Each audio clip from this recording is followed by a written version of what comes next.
विदेशी नहीं स्वदेशी चीजें इस्तेमाल करें।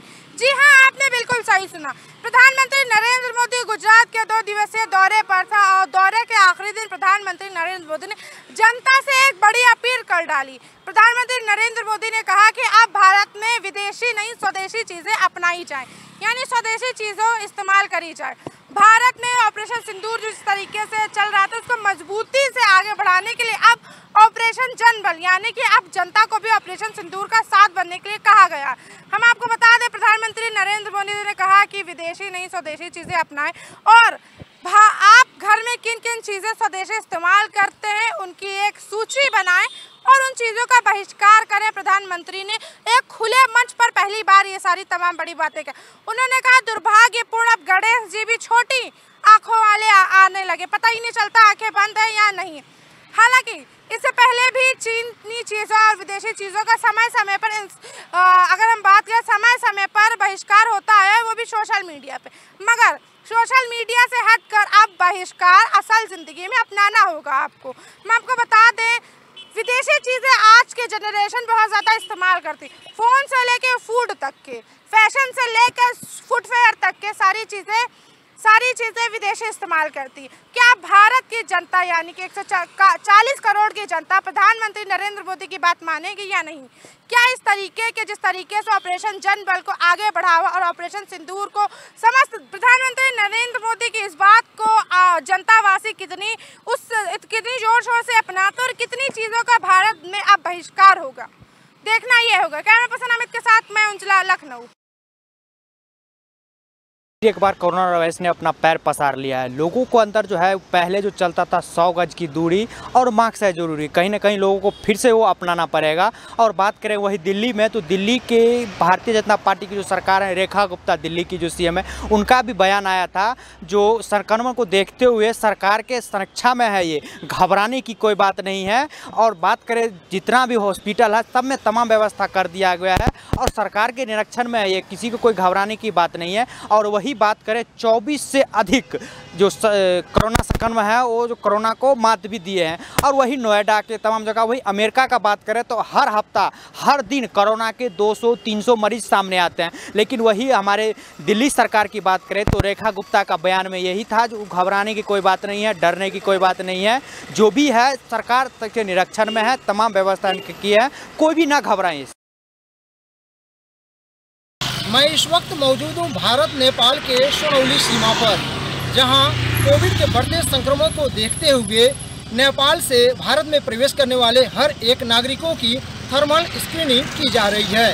मुख्य चिकित्सा अधिकारी श्रीकांत शुक्ला ने बताया कि महाराजगंज जिला भारत नेपाल का एक सोनौली बॉर्डर से सटा हुआ जिला है और इस रास्ते कोविड के संक्रमण के मरीज महाराजगंज जिले में प्रवेश कर सकते हैं, जिसको लेकर के महाराजगंज जिले का स्वास्थ्य विभाग पूरी तरह से अलर्ट है। सोनौली बॉर्डर पर रतनपुर सीएससी के 2 चिकित्सा कर्मियों की ड्यूटी लगाई गई है, जिनके द्वारा सुबह 8 बजे से शाम 7-8 बजे तक हर एक नेपाल से भारत में प्रवेश करने वाले, महाराजगंज जिले में प्रवेश करने वाले नागरिकों की थर्मल स्क्रीनिंग की जा रही है।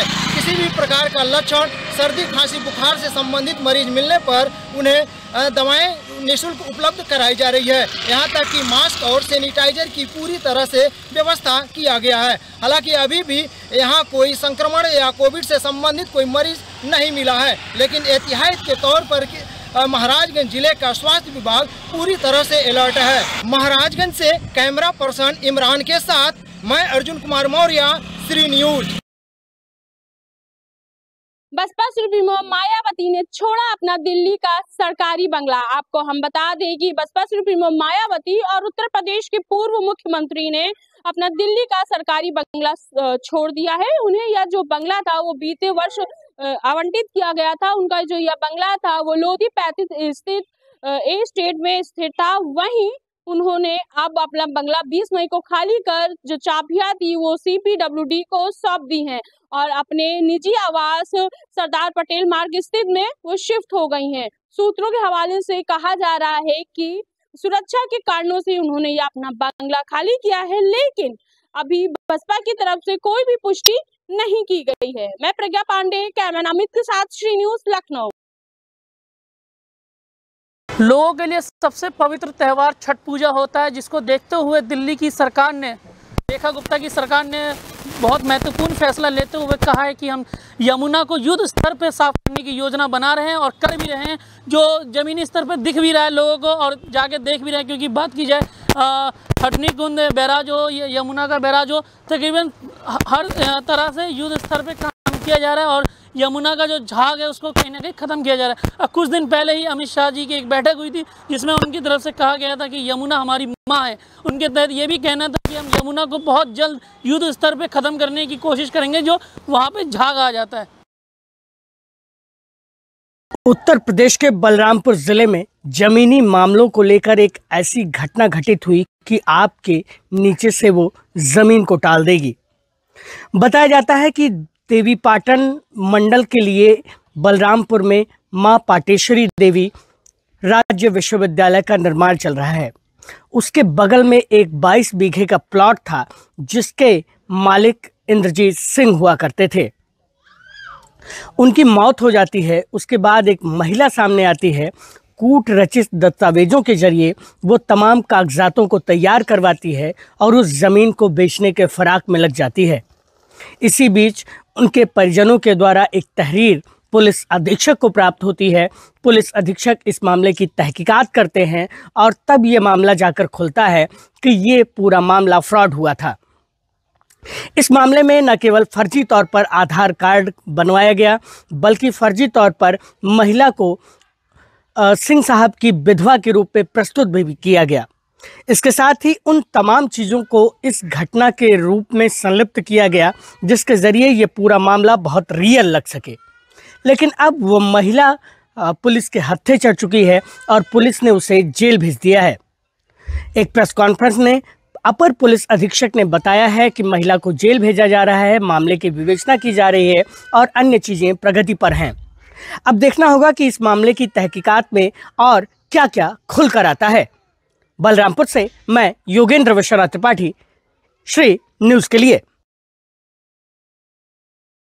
रामपुर के थाना खजुरिया की बात अगर आज करें तो आज ये थाना डिजिटलाइजेशन के क्षेत्र में बहुत आगे जा चुका है। आज ये बहुत हाईटेक थाना है और इसके अंदर ई फाइलिंग के जरिए सुनवाई भी होती है। जितनी भी कार्रवाइयां हैं अब यानी कि इंटरनेट से भी की जा रही हैं। ये आप देख सकते हैं कि मेरे पीछे जो ये थाना है, ये इस थाने के अंदर लगातार जो पहले बहुत सारी शिकायतों के अंबार लगा करते थे, अब उनकी बहुत कमी आई है। उसकी वजह है विद्यासागर मिश्र की जो नई प्रणाली लागू की गई है वो, क्योंकि यहाँ से 70 किलोमीटर दूर मुख्यालय है और 70 किलोमीटर दूर जाने में आदमी को बड़ी परेशानी का सामना करना पड़ता है। लेकिन रामपुर के इस थाने को अगर देखें तो ये जंगल का क्षेत्र है और लोगों की सुरक्षा की भावना जगाने के लिए ये थाना स्थापित किया गया था। लेकिन आज ये जो थाना है अपने नए कीर्तिमान बना रहा है, क्योंकि इसके अंदर ई मालखाना तक और ई इंटरनेट सुविधा और इसके अलावा बहुत सारी सुविधाओं से ये लैस हो चुका है। और यहाँ जो सुनवाई है, अब सुनवाई के लिए किसी को भी। लोन नदी में नहाने गए एक युवक की डूबने से मौत हो गई। परिवार में कोहराम मच गया है। वहीं पुलिस ने शव को कब्जे में लेकर जांच पड़ताल शुरू कर दी है। दरअसल आपको बता दें कि लालगंज कोतवाली क्षेत्र के जगतपुर भिचकौरा गांव के पास स्थित लोन नदी में लालगंज कोतवाली नगर के आचार नगर के रहने वाले अहद अपने दोस्तों के साथ लोन नदी में स्नान करने के लिए गया हुआ था। बताया जा रहा है कि अहद नहाते समय गहरे पानी में चला गया, जिससे वह डूबने लगा। उसके दोनों साथियों ने अहद को बचाने की काफ़ी कोशिश की, लेकिन वो कामयाब न हो सके और अहद के गहरे पानी में डूबने से मौत हो गई। यही स्थानीय लोगों ने तत्काल मामले की सूचना पुलिस को दी। सूचना पाकर मौके पर पहुंची पुलिस ने अहद के शव को नदी से बाहर निकाला और उसे अस्पताल में भर्ती कराया, लेकिन डॉक्टरों ने उसे मृत घोषित कर दिया। यही नहीं, अहद की मौत के बाद परिवार में कोहराम मचा हुआ है। लोगों का रो रो कर बुरा हाल है। ये नहीं, इस मामले पर कोतवाली प्रभारी ने बताया कि आचार नगर के रहने वाले मोहम्मद अजीज का 20 वर्षीय पुत्र अहद अपने 2 दोस्तों के साथ लोन नदी में नहाने के लिए गया हुआ था। नहाते समय अहद गहरे पानी में चला गया, जिससे उसकी डूबने से मौत हो गई है। शव को पोस्टमार्टम के लिए भेजा गया है। तहरीर मिलने पर विधिक कार्रवाई की जाएगी। महताब अहमद, श्री न्यूज़, रायबरेली। आज जिलाधिकारी कार्यालय पर एक आश्रम पर दबंगों द्वारा कब्जा किए जाने की शिकायत आई है। लगभग 80 साल के महंत सुरेंद्र दास का आरोप है कि वो थाना किसनी के अंतर्गत मुख्य चौराहे पर एक आश्रम में निवास करते हैं, जहां पर कुछ दबंग जबरदस्ती आश्रम की जमीन पर कब्जा करना चाहते हैं। आश्रम का जो प्रांगण है उस पर कब्जा करना चाहते हैं। कब्जे के पीछे की वजह वो बेशकीमती जगह बताई जा रही है। जहां आश्रम स्थित है वो जगह बेहद महंगी है। हालांकि महंत जो हैं वो तमाम तरीके से अधिकारियों से शिकायत कर चुके हैं, लेकिन अभी तक उस पर कोई कार्रवाई नहीं की गई है। महंत सुरेंद्र दास का ये भी आरोप है कि जो दबंग कब्जा कर रहे हैं वो हिस्ट्री शीटर हैं, उनके ऊपर लगभग 1.5 दर्जन से ज़्यादा मुकदमे दर्ज हैं। उनका कहना है कि वो कई बार जिलाधिकारी से शिकायत कर चुके हैं और जो अन्य राजस्व अधिकारी हैं उनसे भी वो शिकायत कर चुके हैं, लेकिन अभी तक कोई कार्रवाई नहीं हुई है। हमने जब जिलाधिकारी से बात करने की कोशिश की तो उन्होंने कहा कि मामला संज्ञान में आया है और जल्द से जल्द इसका निस्तारण किया जाएगा। मैनपुरी से सी न्यूज़ के लिए आफाक अली खान। सहारनपुर से एक बड़ी खबर। गागालेडी थाने क्षेत्र के कुतुबपुर कुसानी का एक मामला सामने आया है, जिसमें एक मात्र 6 महीने की बच्ची जो कि बीती रात अपनी मां के पास सो रही थी, जैसे ही मां को भनक लगी तो देखा गया कि 6 माह की जो बच्ची मां के पास सो रही थी उसका गला रेत कर हत्या कर दी गई है।